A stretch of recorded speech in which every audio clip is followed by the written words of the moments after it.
Hi everyone, it's me, and today let's play a Game of Thrones together. $500 off the lead, John. All right, here comes the clue for you. This Seattle-based coffee chain was named for the first mate in Moby Dick. Wow, I really missed the Jeopardy host. Thank you so much. And also MadPat for Jeopardy. YouTubers for Jeopardy. I never knew my mother. What is Starbucks? Oh. You know nothing, Jon Snow. But don't worry, I can help.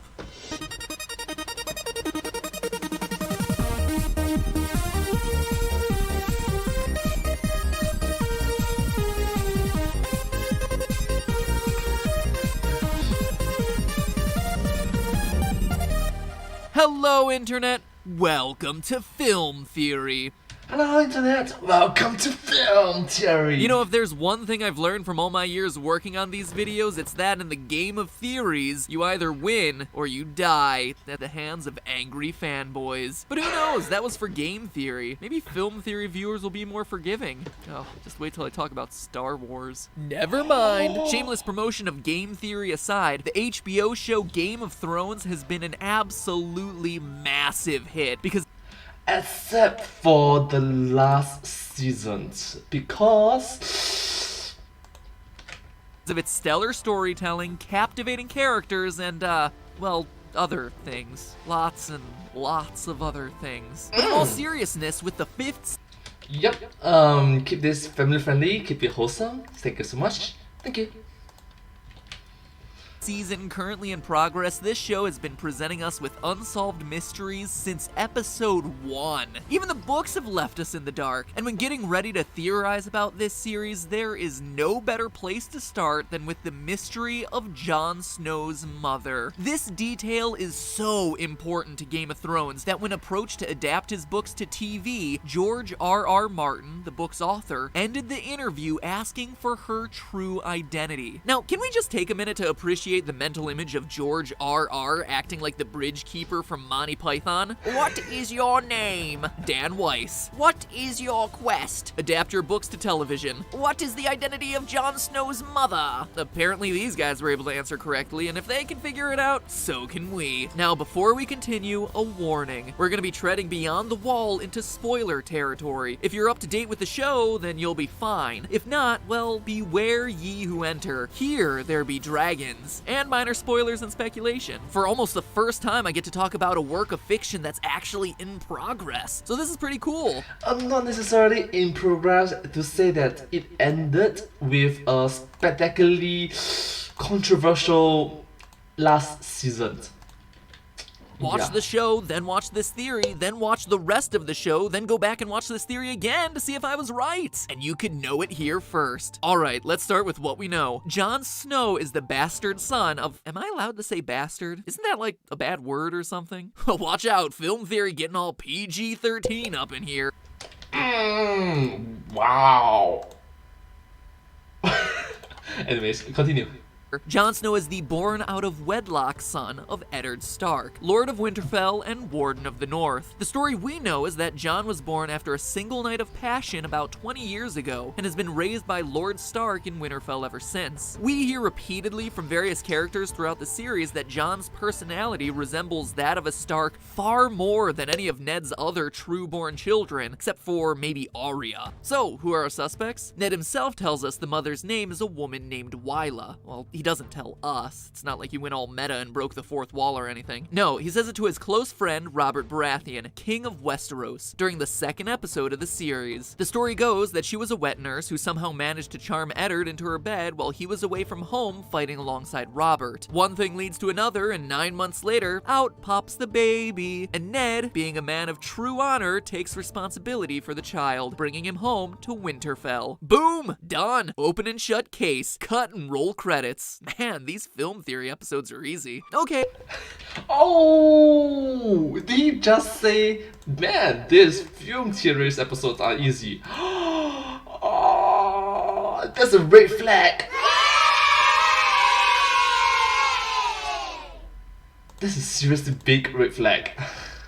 So obviously it's not as clear-cut as that. Eddard Stark is, well, was a pillar of virtue. I don't care how much junk Wyla was carrying in her trunk, Ned was the type of man who always stayed true to his vows, to what was just. This is a guy who would trade his head for his honor, literally. In season 1, we see him willing to die of starvation in a prison cell because he won't lie about who the next king of the realm rightfully is. Eddard just isn't the type of guy who would dishonor his wife like that, and pulling a page from Reading Rainbow, you don't have to take my word for it. King Robert's brother Stannis backs me up here in season 5.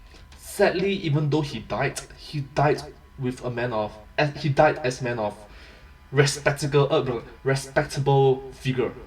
People respect him, even when he passed away. Stating that betting a tavern whore wasn't Ned Stark's way. And look at what Ned does when Robert presses him to talk about Wyla. He nearly shuts down, with agony clearly in his eyes, refusing to speak anything but her name. This is a man who wouldn't have been able to cheat on his wife even if he wanted to. Clearly, he's lying. You see, loyal theorists, Jon Snow's mother isn't some naughty nurse or random tavern wench, but instead Ned's deceased sister, Lyanna Stark. Whoa. When I put it that way, it makes it sound way worse. Get your minds out of the gutter. This isn't a Cersei Jaime situation. Stop typing your rage comments. Ned isn't an incestuous necrophiliac. No, my theory is that Ned isn't Jon's parent at all, that Jon's mother is Lyanna Stark, and that the father is actually Rhaegar Targaryen. Now, if you've never seen the show, you're probably asking, who's that? And if you have seen the show, you're probably still asking, who's that? Because seriously,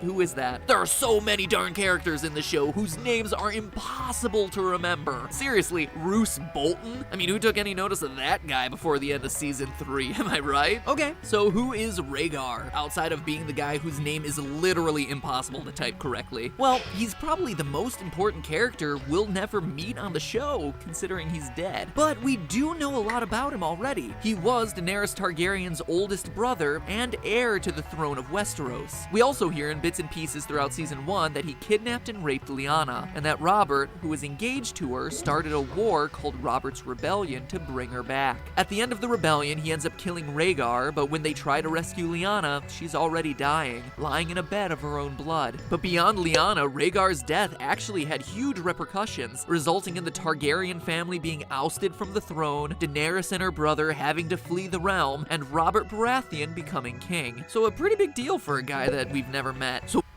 really big deal. And why can't you just learn from the Chinese saying, there's a Buddhist saying, 空之色，色即是空. Like, don't control yourself, you know? Don't commit rape. Please, don't. what makes me say Especially when it involves the fall of your entire empire. that we've been lied to and that Jon Snow's parents are two characters that are already dead and that we'll never meet? Let me explain. Although there have been hints here and there, last week's episode actually gives us the strongest clue we've yet seen on the show confirming this theory. There's a crucial scene that takes place in the crypts below Winterfell between Ned's eldest daughter Sansa and the sleaziest guy in the kingdom of Westeros, Lord Baelish. While they walk through the Hall of Fallen Starks, Sansa mentions that her father never talked about his sister Lyanna, and that others said that she was quite beautiful. This prompts Lord Baelish to tell a story about the only time he ever saw Ned's sister. It was at a great tournament where everyone who was anyone was in attendance. Basically, it was like Westeros's Coachella. At the end of the tournament, it was Rhaegar Targaryen who stood victorious, and as his prize, he was given a crown of blue roses to give to the woman he believed to be the most beautiful in all of the 7 kingdoms. It's a weird prize, but hey, go with it. So of course, everyone expected him to give it to his wife, Elia Martell, cause, you know, it's his wife, but he actually rode past her to give the crown to, you guessed it, Lyanna Stark. Man, that had to be an awkward horse ride back to the old stronghold, right? Shortly thereafter, he kidnaps her and, well, we know the rest of the story. Or do we? Did this guy really just kidnap, rape, and kill Lyanna because he thought she was pretty? Something tells me you don't romantically and chivalrously give a crown of flowers to a girl if that's what you're planning to do a few weeks later. And honestly, I'm not the only one who thinks so. Sure, Robert Baratheon may badmouth Rhaegar on the show, but everyone else gives the guy glowing reviews. Ser Jorah praises the late prince when he discusses Rhaegar with his sister Daenerys. Rhaegar fought valiantly. Rhaegar fought nobly. And Rhaegar died. Sir Barristan Selmy, one of the noblest and most honorable people on the show behind Ned Stark, eagerly tells stories about how considerate and generous Rhaegar was. Rhaegar never liked killing. He loved singing. And what did you do with the money? Well, one time he gave it to the next minstrel down the street. One time he gave it to an orphanage in Flea Bottom. One time we got horribly drunk. Even Ned has nothing but kind words to say about him in the books, which is odd when you're referring to the man who supposedly stole your sister and had a direct hand in her death. Isn't it much more likely that this kidnapping story is simply a cover for two kids who fell in love and did something incredibly romantic and incredibly stupid by running away together? We get an additional detail in the books that after the supposed kidnapping, Rhaegar hides Lyanna away in a place named the Tower of Joy. Really? The Tower of Joy?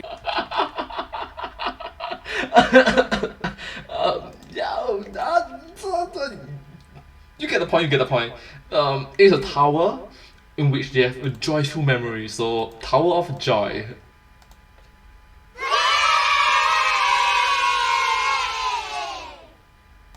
Anyways, continue. Subtle much, RR? Seriously though, these guys are fighting a war for him and he's hanging out in the belfry of banging, the minaret of menage, the parapet of pleasure? After Rhaegar's death, the story we know is that Ned races up the Tower of Titillation to free Lyanna, only to find her dying in a bed of blood, with her last words being, "Promise me, Ned."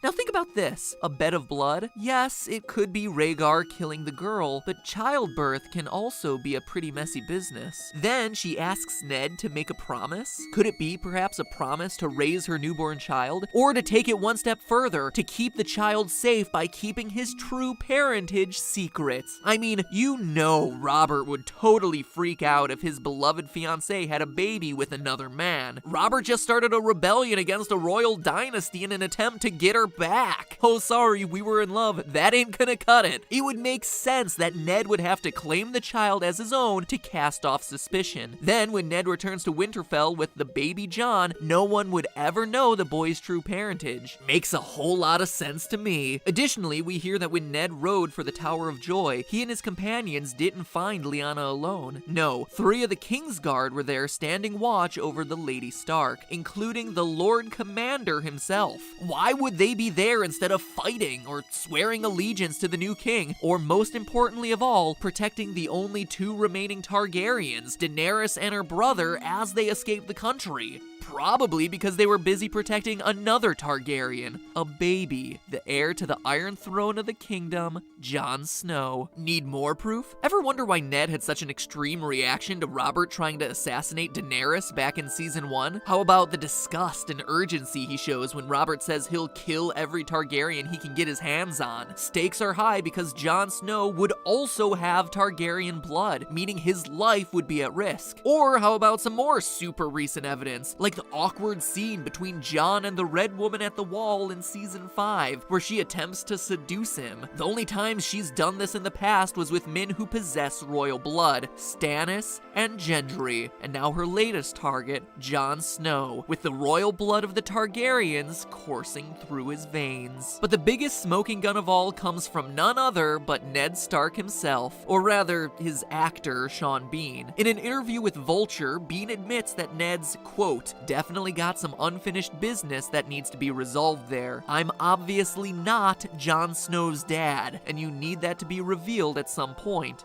don't you?" End quote. At some point, don't you? It's near the end of the final second last season, I think. That, my dear theorists, is what you call an Last few seasons. open and shut case, or a desperate need for actors to sign NDAs. One of the two. NDAs. So if this theory does prove to be true, what does this mean for the future plot lines of the show? Well, if Rhaegar and Lyanna got married before Jon was born, he'd be the rightful heir to the Iron Throne, even more so than Daenerys, which makes another odd scene in the show make a whole lot of sense. Which is quite awkward if you think about it. The young Jon Snow made out with his elder aunt.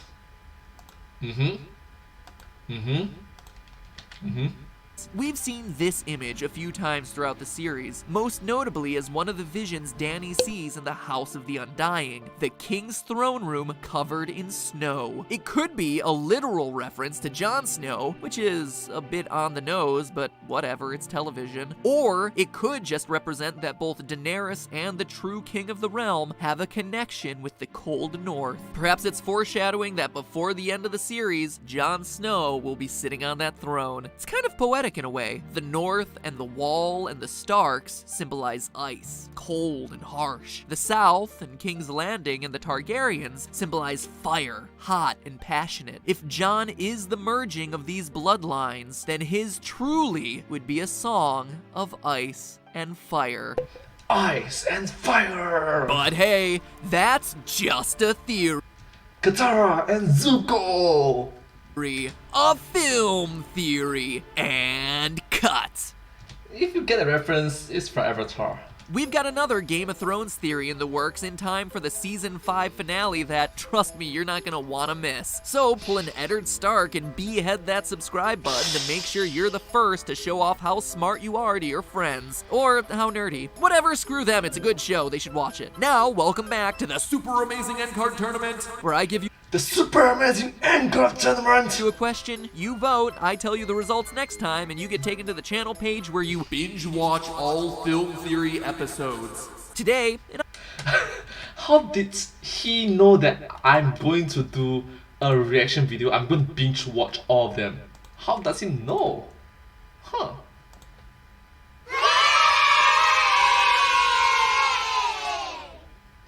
Anyways, let's continue. obvious question. I want to know, who's your favorite character from Game of Thrones? There are definitely a lot, but the obvious frontrunners are Arya, Tyrion, and Daenerys. So My favorite one, if I'm not wrong, died in a red wedding. That means it's a wedding where people die. Yep, a lot of people dies. let's choose between them. For me, it's a tough call between Arya and Tyrion. Anyway, click on one to choose, and next time find out who truly wins this game of Thrones. Game of Thrones. Thank you so much for watching this video. If you do like this video, please remember to like, share, and subscribe to my channel, and comment down below if you have anything of us. I sincerely hope that you find this video very fascinating, very interesting to watch as much as I do, and I hope to see you in my next video. Thank you so much, but hey, that's just a theory, a film theory, and cut.